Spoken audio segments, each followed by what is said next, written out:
Atlanta Assurance vous présente Automoto. Plus original, la deuxième génération du Renault Captur prend de l'envergure et enfile un nouveau costume qui accentue sa vocation de SUV urbain. C'est la nouveauté de la semaine. Allez, c'est parti!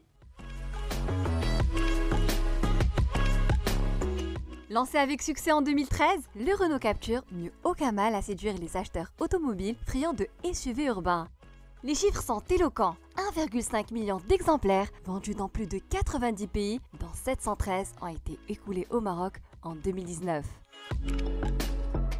Plus lent de 110 mm, le Captur met en évidence son gabarit imposant, ce qui le place au seuil du segment des SUV compacts où officie son frère Renault Kadjar. La croissance physique s'accompagne d'une valorisation matérielle, qu'il s'agisse de la qualité perçue, de niveau de finition ou encore des possibilités de personnalisation. La marque aux losanges vise le standing supérieur. On obtient ainsi 90 combinaisons de couleurs extérieures en mixant les 11 teintes de carrosserie.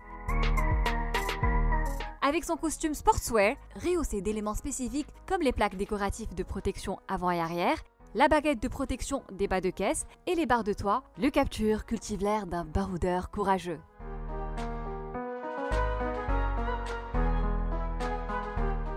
Et ce n'est pas sans regard perçant qui dira le contraire, en vous fixant avec son éclairage 100% LED assorti de l'élégante signature lumineuse en forme de C. Au niveau du bouclier, 2 déflecteurs d'air augmentent la stabilité aérodynamique et contribuent à la réduction de la consommation. Plutôt insolite, les feux arrière ressemblent à des trombones agrafant le haillant du coffre au reste de la carrosserie.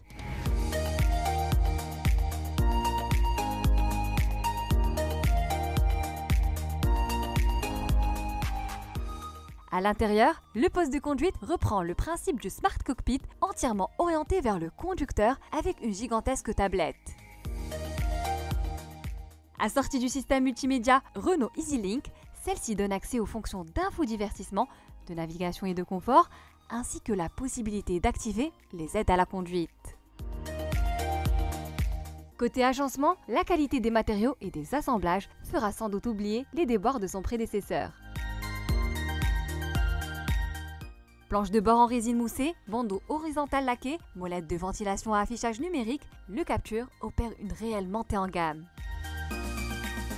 Plus enveloppant, les sièges offrent un meilleur maintien aux passagers avant, doublé d'un dossier creux, ce qui génère plus d'espace aux genoux pour les passagers arrière. Quant à la capacité de chargement, le volume du coffre pointe désormais à 536 litres, soit le meilleur niveau de sa catégorie. Ce résultat est le fruit d'une modularité intelligente. La banquette arrière coulissante sur 16 mm, conjuguée à un plancher de coffre amovible, donne une configuration à 2 étages.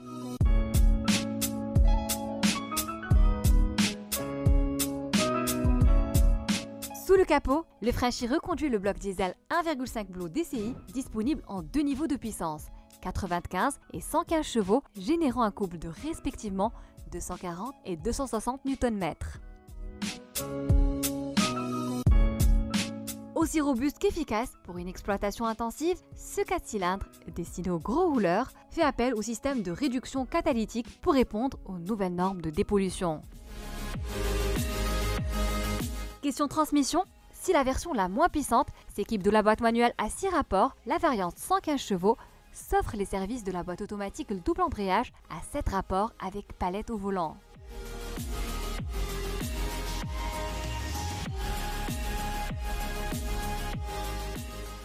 La sobriété n'est pas en reste, avec une moyenne de 4,2 litres au 100 km. Les accros à l'essence pourront opter pour le 1 litre, développant 100 chevaux. C'est un 3 cylindres ultra sophistiqué, développé conjointement au sein de l'alliance Renault-Nissan-Mitsubishi.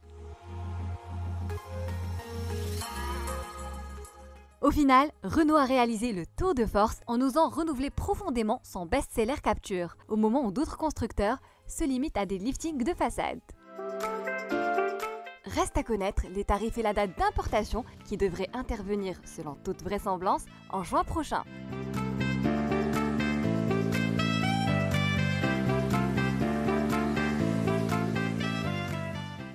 Automoto vous a été présenté par Atlanta Assurance.